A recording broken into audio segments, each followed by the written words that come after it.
Bonjour à tous les Français. Aujourd'hui, à l'appel au peuple, on aimerait revenir sur la crise économique qui secoue notre pays et notamment sur sur les faillites grandissantes de nos entreprises. Alors ce qu'il faut bien comprendre, alors moi je suis un modeste chef d'entreprise, ce qu'il faut bien comprendre, c'est ce qui s'est passé pendant la crise de la Covid. Le gouvernement en place n'a pas hésité à nous dire qu'il ne regarderait pas la quantité d'eau pour éteindre l'incendie, mais si on regarde toujours la quantité d'eau pour éteindre l'incendie, parce que tout simplement, tout a une limite. Hein. Ça, c'est très important. Donc, qu'est-ce qui s'est passé pendant la Covid? Je vous le rappelle.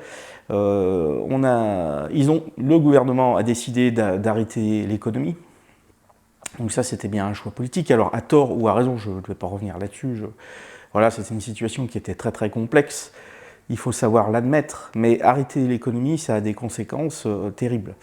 Alors, c'est vrai qu'ils ont mis en place différentes mesures de soutien à l'économie, notamment avec le chômage partiel et notamment également avec le PGE. Alors, il faut bien savoir le PGE, et c'est quelque chose que l'on dénonce depuis le début à l'appel au peuple, c'est un boulet pour les entreprises, le PGE. C'est le prêt garanti par l'État.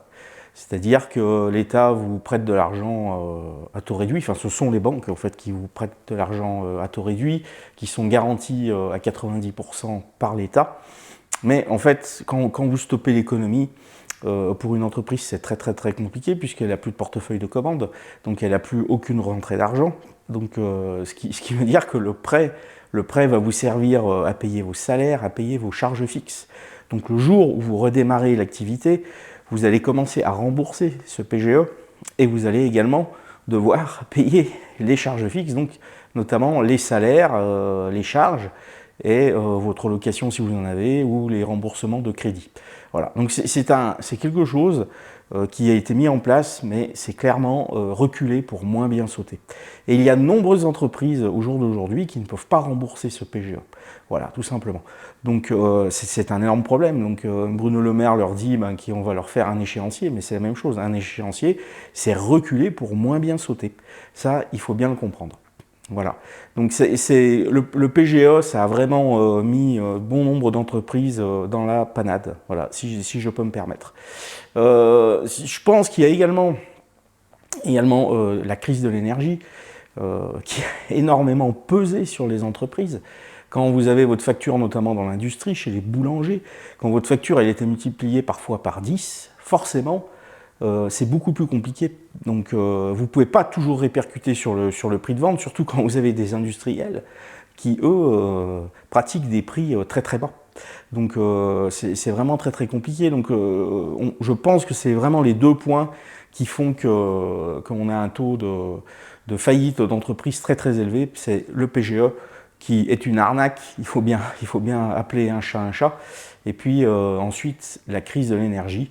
Donc on s'était positionné très tôt à l'appel au peuple sur cette question du coût de l'électricité. Il est évident qu'il faut revenir à un monopole d'État puisqu'il n'y a aucun intérêt à mettre en concurrence EDF qui a le coût de production le moins élevé du marché. Il n'y a aucun intérêt à faire ça.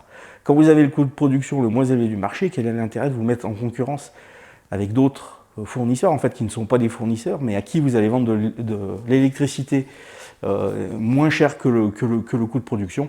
Il n'y a aucun intérêt, à part servir les intérêts de Bruxelles et les intérêts de nos amis d'outre-Rhin. Voilà, donc c'est les deux points sur lesquels on voulait revenir à l'appel au peuple. Alors il y aurait bien d'autres choses à redire, il faut revoir également notre modèle économique.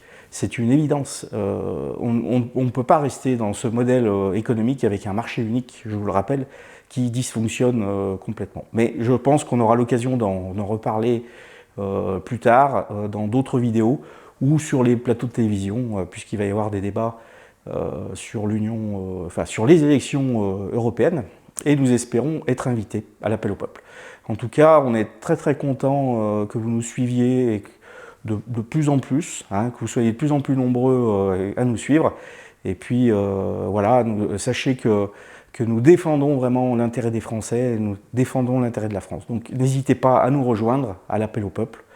Voilà. Vive la France et vive les Français!